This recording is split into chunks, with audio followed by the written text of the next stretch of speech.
एक टाइम था जब ये यूनिवर्स एक्सट्रीमली हॉट और डेंस था, एक एटम के साइज जितना, जो रैपिडली एक्सपांड हुआ। इसके बाद वो कूल हुआ। फिर बहुत सारे मिस्टीरियस ऑब्जेक्ट का जन्म हुआ, जिनमें से एक ब्लैक होल्स थे। ब्लैक होल्स को अगर सिंपल भाषा में कहा जाए तो ये इतना डेंस ऑब्जेक्ट है जिसमें से लाइट भी एस्केप नहीं कर सकती। कोई भी दूसरी चीज जानने से पहले आपको पहले ब्लैक होल के ओरिजिन के बारे में जानना पड़ेगा।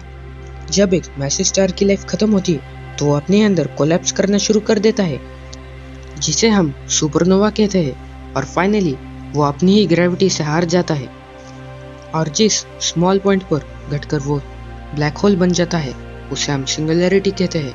उस स्मॉल पॉइंट पर उसकी सारी डेंसिटी कलेक्ट हो जाती है और वो ब्लैक होल बन जाता है।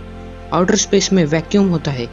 जब भी उधर कोई एक्सप्लोजन होता है तो वो सिंगुलैरिटी के स्टेज में आ जाता है और ब्लैक होल्स क्रिएट हो जाते हैं।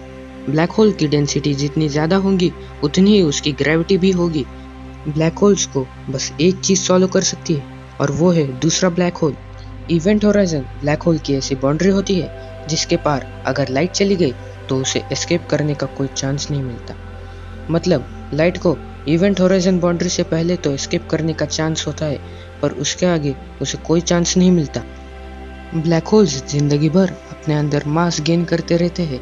जब उनकी कैपेसिटी यानी क्षमता से ज़्यादा मास कंज्यूम कर लेते हैं तो वो बर्प करना शुरू कर देते हैं। जो भी एलिमेंट्स ब्लैक होल ने निगल लिए होते हैं वो बाहर आ जाते हैं। ये एक रेडिएशन जैसा होता है। जो भी गैस क्लाउड उसके आसपास होता है वो उस रेडिएशन की वजह से डिस्टर्ब हो जाता है। हॉकिंग रेडिएशन ब्लैक होल की ऐसी ब्लैक बॉडी रेडिएशन होती है जिसकी वजह से ब्लैक होल अपने मास और रोटेशनल एनर्जी को लूज करता है। ये सब इवेंट होराइजन के पास चल रहे क्वांटम इफेक्ट्स का रिजल्ट होता है। जैसे कि आपको नाम से ही पता चल रहा होगा, ये थ्योरेटिकल फिजिसिस्ट स्टीफन हॉकिंग की थ्योरी है, जिन्होंने अपने थ्योरेटिकल आर्ग्यूमेंट्स इसके एग्जिस्टेंस के बारे में दिए थे। इसलिए ये सिर्फ एक प्रेडिक्शन है। हॉकिंग रेडिएशन को साइंटिस्ट ब्लैक होल इवैपोरेशन भी कहते हैं। जब इस रेडिएशन की वजह से ब्लैक होल अपना मास और रोटेशनल एनर्जी को लूज करता है और उसे मास गेन करने के लिए कोई मीन नहीं मिलता, तब वो अल्टीमेटली वैनिश हो जाता है। जैसे कि आपको पता ही होगा, ब्लैक होल की डेंसिटी बहुत ज़्यादा होती है। इसी डेंसिटी की वजह से ब्लैक होल अपने आसपास मौजूद स्पेस और टाइम को डिस्टर्ब कर देता है। ब्लैक होल्स की पास वाली टाइम बाकी टाइम से अलग और स्लो होती है। यह ऑब्जेक्ट स्पेस के ओरिजिनल टाइम को फॉलो नहीं करता।